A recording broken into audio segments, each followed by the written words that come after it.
qawwee akkanumaan shiftummaadhaaf kaafame miti. Qawwee mirgaaf kaafamedha. Qawwee lubbuun jiraachuudhaaf, qawwee Oromoo jiraachisuudhaaf, qawwee siyaasa biyya sanii tolchuudhaaf ka'edha jettee himachuu qabda. Otherwise qawwee yakkamtootaa ta'a. A crime. Siigalee haala kanarratti ol kaasuu qabna. Haala qabsoo keenya itti dubbannu akkasitti ol kaasuu qabna. Ani maalifan halkanii guyyaa waggaa lamaan kana keessatti waraanni bilisummaa Oromoo kan dirreerraa lolu kun waraana jaarmiyaa tokkooti miti. Ammatti dirreen siyaasaa Oromoo irratti cufamee jira. Ammatti lola waraanaatu Oromoo irratti banamee jira. Oromoo kana lola irratti baname kan irraa faccisuutti ka'ee jiru kutannoodhaan waraana kana. Waraanni kun raayyaa ittisa Oromiyaati. Raayyaa ittisa biyyaati. Bu'uura isaati yoo xiqqaate. Kanaaf waraana jaarmiyaa tokkooti miti. Waraana ganda tokkooti miti. Waraana garee tokkooti miti. Akkasitti ilaallee hundi keenya duukaa buunee faana buunee hordofnee gargaaruu qabna jechaan ture. Maaliif? Gaafa waraanni lolli waraanaa sirratti baname hidhannoodhaan ofirraa ittistu malee namuu siiriyeesitti sin fudhatu. Addunyaanis siiriyeesitti sin fudhatu. Tigree kan siiriyeesitti fudhatan by the way warra Tigraay kana bar gaafa Abiy seera kabachiisuudhaaf opereeshinii godhameedha. Gaafa jedheen okay go ahead jedhanii daddafiiti kunoo fiixu fan jira sa'a 72 naakina nan fixa jedhe. Okay jedhanii ji'a ja'a guutuu isa obsan. Gaafa warri naannoo mootummaa naannoo Tigraay jabaatee ofirraa ittisee garuu addunyaan okay amma gaa atis balleessaa jirta isaanis dhugaa qabu kottaa waliin mari'adhaa jechuutti ka'an.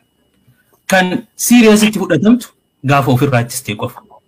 Gungumaatuma miidiyaa irratti gad baanee haasofna. Hin gungumna, hin wacna, hin xiinxalla. Okay? Hiriira nagaa baana. Lafarratti qabatamaan garuu wanti jijjiirre hin jiru. Kanaaf namuu siiriyeesitti sin fudhatu. Amma bar deemee hiriira nagaa biyya adda addaatti gaggeeffamee uummanni ni nufeema. Dhiise. Maaliif? Sana hunda goone maaltu lafa bu'aansaa maal ture? Tokkollee wanti agarsiifnu hin jiru. Kanaaf abdii kutata namni siigalee amma gaafa waraanni bilisummaa Oromoo qawwee kaasee lola kana ofirraa ittisuutti ka'e haalli nuti isa laaluu qabnu akka waraana jaarmiyaa tokko, waraana garee tokko, waraana ganda tokkootitti ta'uu hin qabu. Tokko waraana biyyaati kun. Waraana raayyaa ittisa Oromiyaati. Fedheetii miti. Wotaaddarummaan isa waan mul'ata isaa ta'ee warra itti nammee miti. Rakkatee mana hidhaarraa bahee kan deemedha. Siyaasni biyya kanaa gabrummaadha. Gabrummaa kana keessa taa'urra wareegamu wayya dirreetti deemne jedhanii warra bahanidha. Warra kana sirriitti gargaaruu qabna. Ija ilaalcha keenya jijjiiruu qabna. Kan jedhutti deemne. Nama meeqatu nun dhagaye? Kana dhugaa walitti himuu qabna. Yoo kana dhugaa buruqsinee walitti hin himne Oromoo. Yoo kana walitti hin himne ammas furmaatni hin dhufu.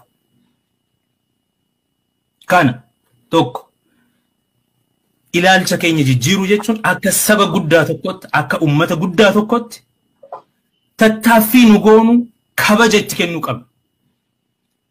Tattaaffii waraanni sun wareegamni isaan kaffalaa jiran sun ol kaka'ee haala saba guddaa kanas madaaluun akkasitti ilaalame akkasitti biyya warra alaatittis gurguramuu qaba. Warri waraana san hoogganan immoo akkuma waraana xiqqishoo ganda keessa deemu of laaluun qaban. Waraana mufiirraa ka'ee duulatti deeme. Akkasitti of ilaaluun qaban. Haala waraana san gaggeessaniin gama siyaasaatitti jijjiiranii akka raayyaa ittisa biyyaatitti of ilaaluu qaban. Isaanis ilaalcha isaanii jijjiiranii haasaa isaanii jijjiiruu qabu. Elevate